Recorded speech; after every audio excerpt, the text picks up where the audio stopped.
पढ़ लिया लेकिन चलो। हमारे सामने इस तरह का डैशबोर्ड आ जाता है। अब हमने कोई भी पोस्ट लगानी है, कुछ भी लगानी है, तो ये हम पोस्ट पे जाते हैं। ठीक है, यहाँ किस पे पे ऐसे जाते हैं? डायरेक्ट ये ना इधर डैशबोर्ड ऐसे खुलता है ना हमारे सामने, तो ये पोस्ट ठीक का है। ऑप्शन होता है। ठीक है, इधर भी जा सकते हैं और ठीक। यहाँ ऊपर से भी न्यू पे पोस्ट पे क्लिक कर सकते हैं। ठीक है, ठीक। तो इस पे पोस्ट में क्लिक करूंगी, ये मेरे सामने सारी पोस्ट आ जाएंगी। ये आपकी ही वाली पोस्ट है, इसको मैं दोबारा से करती हूँ। ठीक है,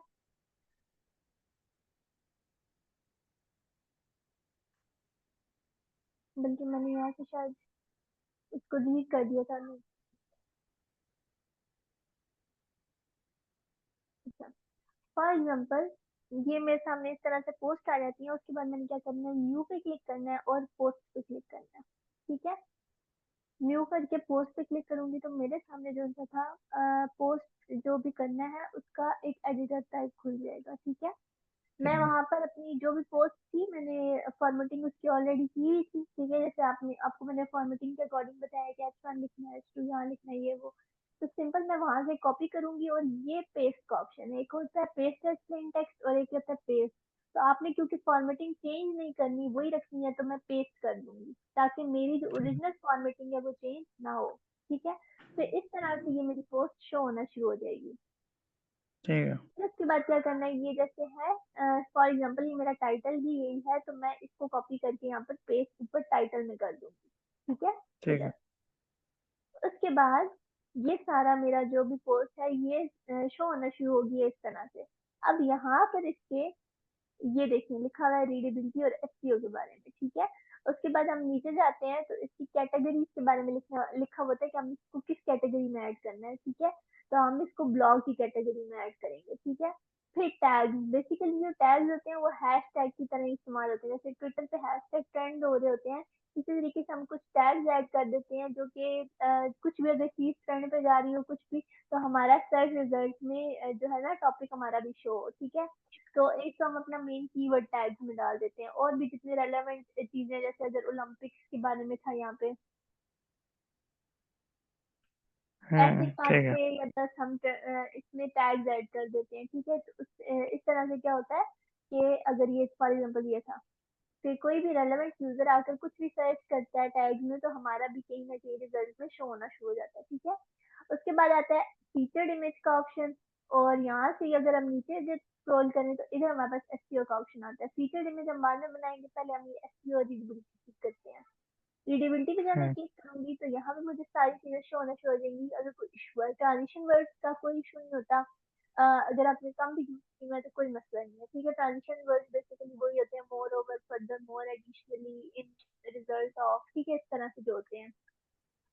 तो ये कह रहा है कि आप मजीद इसको यूज करें, लेकिन इसका इशू नहीं है। बाकी जो चीजें हैं उनका इशू होता है, जैसे कि पैसिव वॉइस का।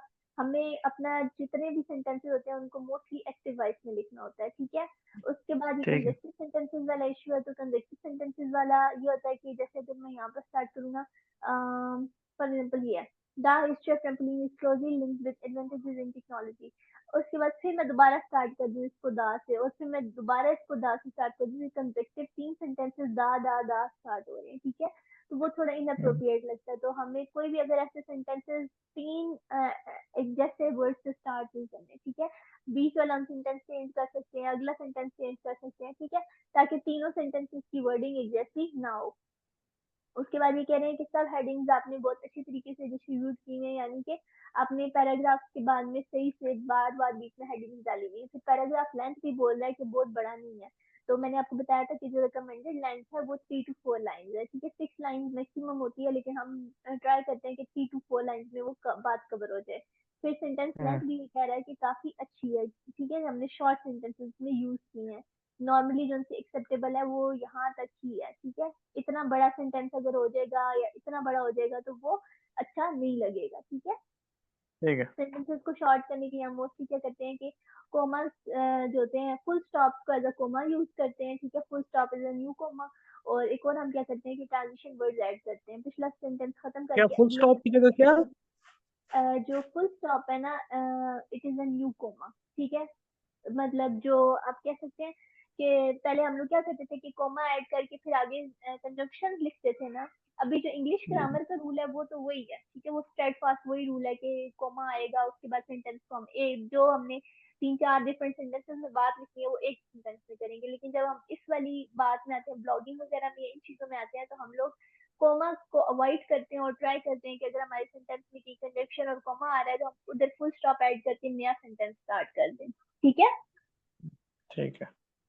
उसके बाद यहाँ पे एसईओ की बात आती है, तो सबसे पहले हमने यहाँ पे अपना फोकस की फ्रेज यानी कि फोकस कीवर्ड इधर ऐड करना होता है। तो हमारा जो सॉरी फोकस कीवर्ड का हिस्ट्री ऑफ ट्रेम्पोलिन, वो हम यहाँ पर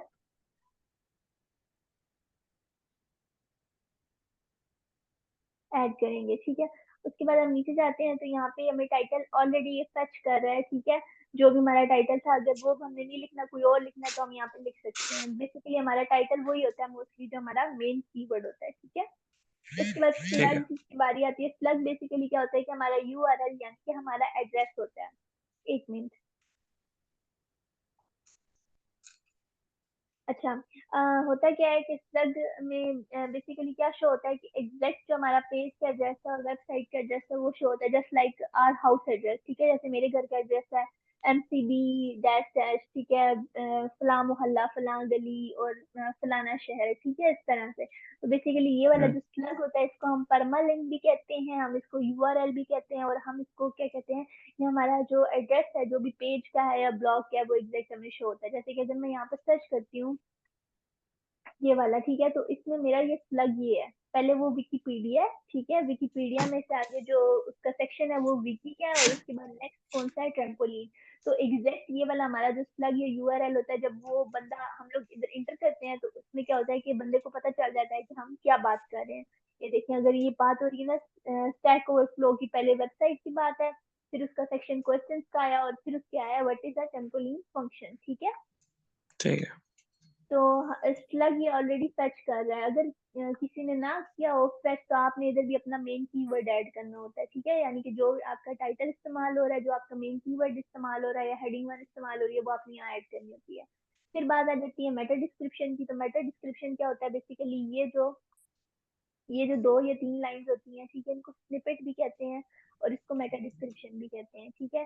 तो इसको हमने लिखना होता है ताकि हम अपने एक ब्लॉग का ओवरव्यू दे दें, ठीक है। इसमें हमने अपना कीवर्ड जरूर ऐड करना होता है। वैसे हम लोगों का एक गूगल का होता है, गूगल खुद स्निपेट उठाता है, ठीक है, आपके कंटेंट के अंदर से कहीं ना कहीं से वो स्निपेट उठाता है। तो हम क्या करते हैं कि गूगल पे फर्स्ट 2 पैराग्राफ के अंदर अंदर जो भी हमारा मेन कीवर्ड होता है उसका जो क्वेश्चन होता है उसी का हम एज इट इज उसका आंसर डायरेक्ट देते हैं, ठीक है, ताकि गूगल हमारा वो स्निपेट उठा ले। उसको कहते हैं फीचर्ड स्निपेट। वो अगर वो गूगल फॉर उठा लेना, एग्जांपल। फॉर एग्जांपल यहाँ पे मैं देखती हूँ अगर किसी का है तो, फॉर एग्जांपल ये है ना, इसका इसने खुद दिखाया हुआ है। तो क्या होता है यहाँ पर वो पर्पल हुआ वो होता है टेक्स्ट जोन सा होता है, जो भी उठाता है ये वाला। इधर से नहीं है, एक मिनट, कोई और देखती हूँ। ये तो नहीं होगा इसमें। हम्म,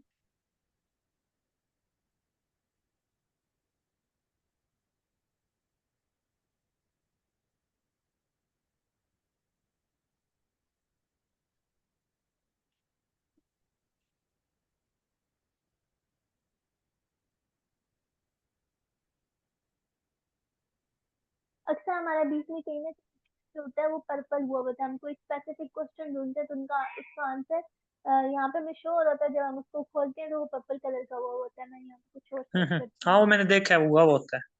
ठीक है। बट कंपनी में बने हुए सर्च करती हूँ।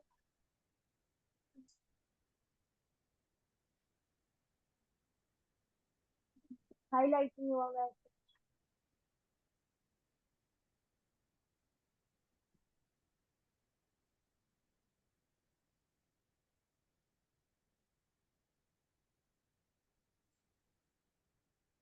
ठीक है, ये रैंडम जिसने बीच में से कोई उठाया है, ये देखिए ये पर्पल हुआ हुआ है। तो ये क्या ठीक है। किया उसने कि गूगल ने एक फीचर कर लिया है कि वो जो क्वेश्चन ढूंढा था ना उसका डायरेक्ट गूगल ने खुद ही आपके कांटेक्ट, मैंने अगर ये सर्च किया था तो गूगल ने इसी का जो आंसर था वो खुद से सिलेक्ट करके तो इधर मुझे उसका आंसर दे दिया, ठीक है। ठीक है। तो हम क्या करते हैं कि बीच में हमारा ट्राई होता है कि फर्स्ट 2 पैराग्राफ के अंदर कोई भी हम अपना जो भी हमारी ब्लॉग है उसमें जो भी क्वेश्चन पूछा गया उसका हम डायरेक्ट आंसर दें 2 से 3 लाइन में, ठीक है। नहीं तो हम फिर एक ऑल्टरनेट के तौर पे मेटा डिस्क्रिप्शन लिखते हैं कि अगर गूगल वो फेच ना करे तो यहाँ से हमारी मेटा डिस्क्रिप्शन फेच कर ले, ठीक है। क्वेश्चन अब हमें कैसे पता चलेगा उसने क्या क्वेश्चन किया होगा?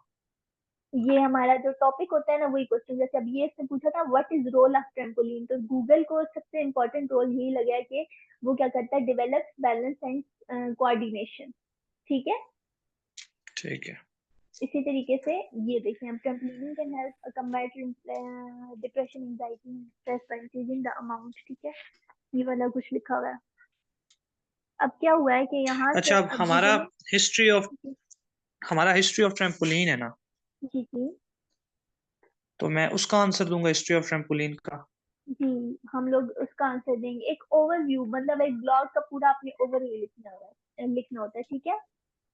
ठीक है।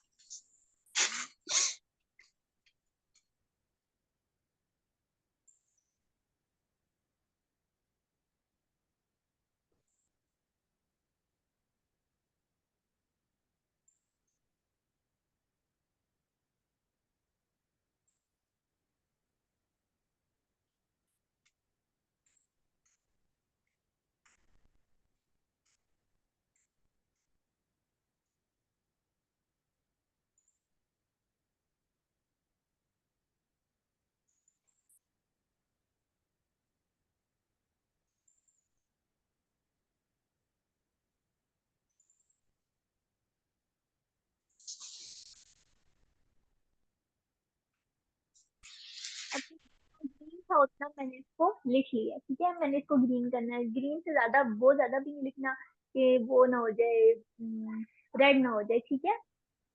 और ठीक मतलब है। इसमें जो करेक्टर्स होते हैं, बेसिकली करेक्टर्स इसमें ऑलमोस्ट होते हैं 88 से 150 करेक्टर्स के दरमियान में होता है, ठीक है। ठीक मैं है। आपको रिवाइज करवा देती हूँ अगर करेक्टर्स आपको याद नहीं है तो।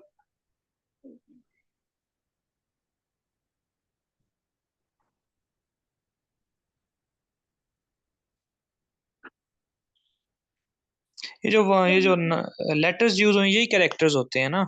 जी स्पेसेस लेटर्स जो यूज होते हैं ना उनको करेक्टर्स कहते हैं, सिर्फ वर्ड्स नहीं, कौन ठीक से है। ये लेटर्स? अब ये देखिए वर्ड्स यूज हुए हैं, ठीक है। जो ठीक स्पेसेस है। भी इसमें इंक्लूड होती है ना उनके साथ जो होते हैं ना वो करेक्टर्स होते हैं, ठीक है। तो हम हम्म। इंक्लूडिंग स्पेसेस ये 135 करेक्टर्स बन गए, ठीक है। ठीक है। कोमाज, स्पेसेस, जितना भी वर्ड्स, तो नॉर्मली ये वर्ड्स तो वर्ड्स होते हैं ना, तो जो फुल हर चीज जो बीच में यूज हुई होती है उसको हम करेक्टर्स कहते हैं, ठीक है। ठीक है। तो हमने इसमें इतने करेक्टर्स यूज किए 135। उसके बाद क्या किया हमने, अब हमारी बारी आती है फीचर्ड इमेज की, ठीक है। इमेजेस मैंने आपको सर्च करना बताई थी गूगल पे, हम्म। भूल गई हैं। दोबारा दोबारा एक दफा करवा देना। ठीक है कोई मसला नहीं है। अच्छा हमने अब क्या करना है, पहले गूगल पे सर्च करना है हिस्ट्री, फॉर एग्जांपल मेरा टॉपिक था हिस्ट्री ऑफ ट्रम्पोलिन।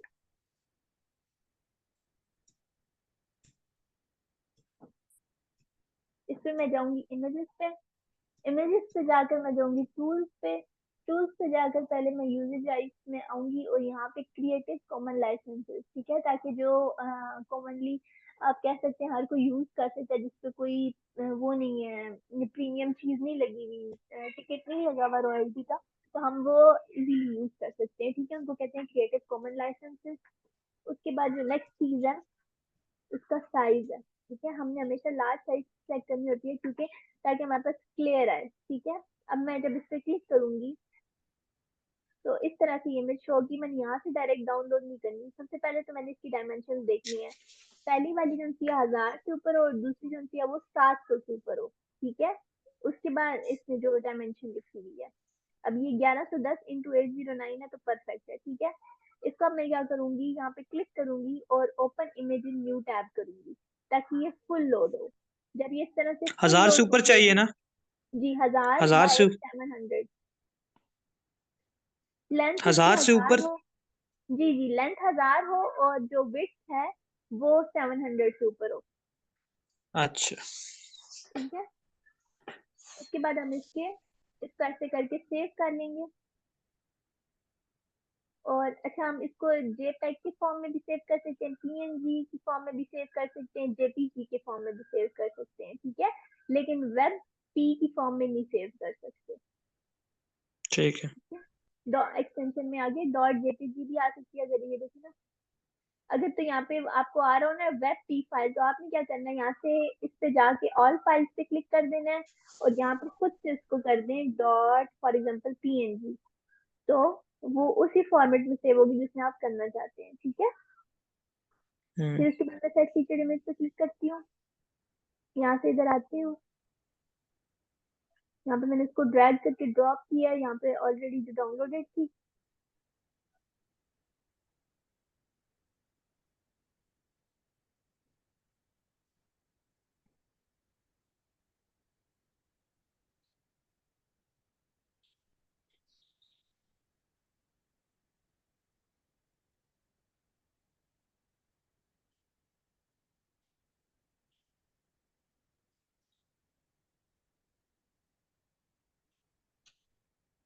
ठीक है, अब ये इसमें सर्च हो गई है, ठीक है। उसके बाद क्या करना है,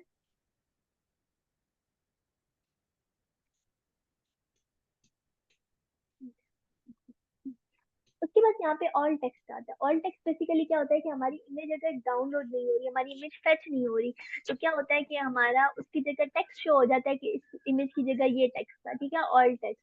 और दूसरा हमारा बेसिक इसलिए भी यूज होता है कि विजुअली इम्पेयर्ड लोग होते हैं, ठीक है, तो वो उस चीज को नहीं प्रोसेस कर पाते कि इसमें इमेज कौन सी लगी हुई है, इस इमेज में क्या हो रहा है, तो हम उसको एक्सप्लेन करने के लिए इमेज की जगह उसको एक्सप्लेन करने के लिए टेक्स्ट लिखते हैं कि इस इमेज में ये हो रहा है, ठीक है। तो हम्म। हमारी जो इमेजेस होती हैं, अगर हम फॉर एग्जांपल 10 इमेजेस हैं, तो उसमें से एटलीस्ट 7 इमेजेस में हमने अपना कीवर्ड भी ऐड करना है, ठीक है। ठीक है। इस तरीके से अगर 5 इमेजेस हैं, तो एटलीस्ट 3 इमेजेस में हमने अपना कीवर्ड भी ऐड करना है। सब इमेजेस में नहीं करेंगे क्योंकि वो ओवर ऑप्टिमाइज हो जाएगा, ठीक है। जैसे हम कीवर्ड की बहुत ज्यादा स्टफिंग नहीं करते, कि अगर 1000 वर्ड है तो उसमें हम ये नहीं कि 30 दफा हम अपना कीवर्ड डालेंगे, हम सिर्फ उसमें 1000 वर्ड में तकरीबन मैक्सिमम 17 टाइम डालेंगे, उससे ज्यादा नहीं डालेंगे, क्योंकि वो ओवर ऑप्टिमाइज हो जाता है, ठीक है, स्टफ हो ठीक। जाती है। ठीक। इसी तरीके से हम इमेजेस में भी सारी इमेजेस में कीवर्ड नहीं डालेंगे।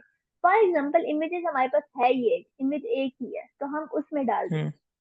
ठीक है। अगर 5-7 इमेजेस हो तो उनमें 2-3 में सिर्फ हिस्ट्री ऑफ ट्रैम्पोलिन डालना है, हाँ कीवर्ड जो है।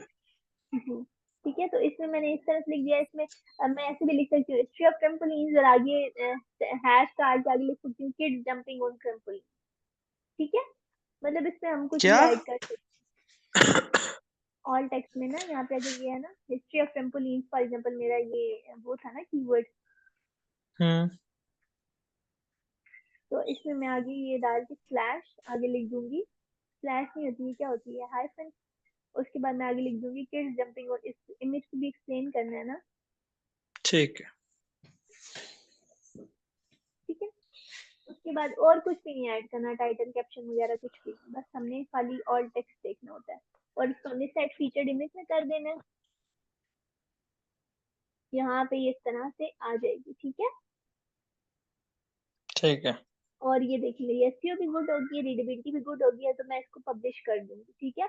अगर मैंने इसको पब्लिश नहीं करना, फॉर एग्जांपल कल पब्लिश करना है, तो पब्लिश इमीडिएटली की जगह मैं क्या करूंगी, इसकी डेट सेट कर दूंगी जो भी करनी हो, ठीक है। इधर हम्म। एग्जैक्टली मतलब फॉर एग्जांपल अगर मैंने 12 दिसंबर करनी है, ओके करूंगी, तो यहाँ पे मेरे पास ऑप्शन आ जाएगा स्केजुअल का, ठीक है। हम्म। नहीं तो अगर आपका जो क्लाइंट है वो कहता है कि नहीं मैं ये खुद करूंगा, तो आपने इसको क्या करना है, सेव एज ड्रॉप कर देना, ठीक है। ठीक है। अब आपने तो अगर ये ये तो जी, नहीं, ये जो अभी डेट मैंने डाली है फॉर एग्जांपल 12 दिसंबर की, तो जी, 12 दिसंबर को ऑटोमेटिकली खुद ही हो जाएगा? हाँ जी। अब मैंने इसको स्केड्यूल नहीं किया हुआ, मैंने इसको ड्राफ्ट के तौर पे सेव किया हुआ है, लेकिन अगर मैं स्केड्यूल करूंगी ना, तो उस दिन हो जाएगा, बेशक मेरा नेट चल रहा है या नहीं चल रहा, उसका कोई मसला नहीं होगा। अभी मैंने इसको ठीक है। स्केड्यूल कर दी, अब देखिए यहाँ पे आ रहा है अपडेट का ऑप्शन, पहले यहाँ पे सिर्फ स्केड्यूल का ऑप्शन आ रहा था, ठीक है। हम्म। तो अब ये अपडेट का आ रहा है कि अगर मैंने इसको चेंज करना है या क्या करना है, ठीक है। ठीक है। इसी तरीके से अगर ट्रैश रिमूव करना है तो ट्रैश में। अब फॉर एग्जांपल आपसे कोई बंदा आपका मांगता है काम, तो आपने डायरेक्ट यहाँ से लिंक उठा के नहीं देना, मेरी स्टूडेंट सब ने ऐसे किया कि मैंने उनको समझाया भी था ये बात, और उन्होंने यहीं से मुझे लिंक उठा के दिया। ठीक है, यहाँ से लिंक नहीं उठा के देना, आपने ऑल पोस्ट पे जाना है। अगर तो आपकी पोस्ट पब्लिश है, ड्राफ्ट में नहीं है, ठीक है, इधर से अगर कोई पब्लिश पोस्ट है तो मैं ओपन करती हूँ। फॉर एग्जाम्पल ये पोस्ट है, ये मेरी पब्लिश पोस्ट है, मैंने इससे एडिट पे क्लिक किया है। अब ये एडिट वाला यूआरएल नहीं देना, मतलब ये कॉमन सेंस की बात है कि एडिट लिखा हुआ है तो ऑब्वियसली मैं किसी को ये नहीं दूंगी। एक तो WP एडमिन भी लिखा हुआ है, मेरा यहाँ पे कोई परमानेंट लिंक नहीं, ठीक है। यहाँ पे मुझे अपना वो देखिए, जो मेरा ब्लॉग का नाम था या ब्लॉग का जो था वो नहीं शो हो रहा, बल्कि मुझे यहाँ पे एडिटिंग वाला और ये शो हो रहा है, ठीक है। तो मैंने क्या करना है कि जो मेरी मेन पोस्ट थी उसका लिंक देना है। वो मैं कैसे दूंगी, या तो मैं यहाँ से भी दे सकती हूँ, ये परमा लिंक है इसका, ठीक है, ये वाला। इस पे मैं क्लिक करूंगी तो ये एज इट इज खुल जाएगा। अब ये देखिए, अब ये शो हो रहा है ना, trampolines.com the best trampoline under 200 let bounce on a budget, ठीक है। ठीक है। ये अब आपका मेन जो है ना परमा लिंक, अब ये वाला शो हो रहा है। अगर ये पहले था तो ये एडिट वाला था, तो आपने किसी को एडिट वाला नहीं देना, तो आपने क्या करना, सिंपली इधर एडिट पे क्लिक करना है और ये आपका ऐसे शो होगा, और इसको आपने सेट कर देना है, और फिर दोबारा जब आप क्लिक करेंगे तो आपको इस तरह से ये शो होगा, ठीक है। इसी तरीके से एक और सही भी है। यहाँ ऑप्शन होता है, जब आप इसको कर रहे होते हैं ना, एडिट कर रहे होते हैं, तो यहाँ पर व्यू पोस्ट का भी ऑप्शन आता है। जब आप कर चुकते हैं एडिट, तो वो पता नहीं क्यों नहीं आ रहा इधर ऑप्शन। तो आप व्यू पोस्ट पे डायरेक्ट क्लिक करते हैं तो आपको वही खुल जाता है जैसे अभी ये वाला ऑलरेडी खुला था पेज, ठीक है। हम्म, अच्छा, ये प्रीव्यू चेंजेस पे मैंने क्लिक किया तो ये मुझे शो हो रहा है। नहीं, बल्कि ये तो प्रीव्यू आ रहा है। ये नहीं।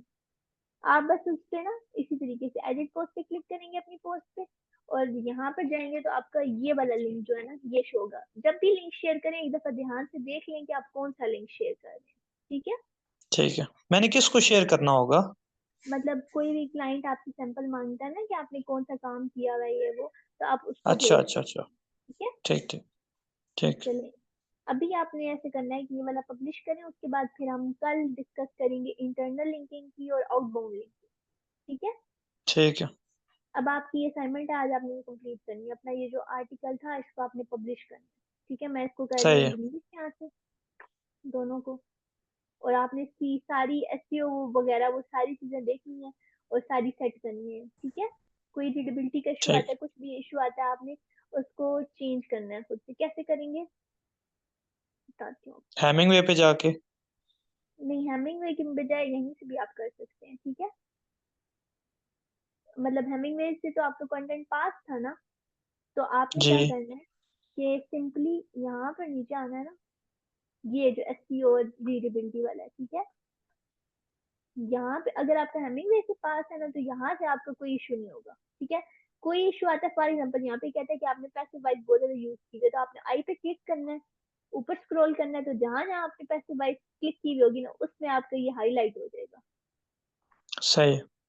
फिर आपने ऐसे क्लिक करना है, ठीक है। आपने उसको डायरेक्ट नहीं करना है क्योंकि ये ना आगे पीछे हो जाता है। तो आपने अब आपको पता चल गया कि फलान लाइन है और फलान पैराग्राफ है, तो आपने सिंपल क्या करना है कि उसको ये जैसे अगर ये हुआ है ना, आपने कहीं पे भी ब्लैंक स्पेस पे क्लिक करना है। आपको पता चल गया था कि फलानी जगह थी, ठीक है, तो आपने वहीं पे जाना है, वहां से आप अपना पैसिव वॉइस सेट कर लेना, ठीक है। ठीक है। ठीक है। इस तरह से आपने ये सारा करना है। तो फीचर्ड इमेज भी आपने लगाना है, टैग भी लगाने हैं, उसके बाद यहाँ पे इसकी कैटेगरी भी लगानी है, और इसको आपने पब्लिश अब कर देना है डायरेक्टली, ठीक है। ठीक। पब्लिश करके फिर आपने मुझसे लिंक शेयर करना है उसका पब्लिश्ड पोस्ट का, ठीक है। ठीक। ठीक। ये आप करें और उसके बाद फिर मुझे बताएं, फिर हम कल आगे प्रोसीड करते हैं। और अब आपने क्लासेस प्रॉपर लेनी है, ठीक है ना। ठीक है। ओके, अल्लाह ओके, हाफिज। अल्लाह हाफिज। अल्लाह मुझे हाफिज। लीव कर दीजिए।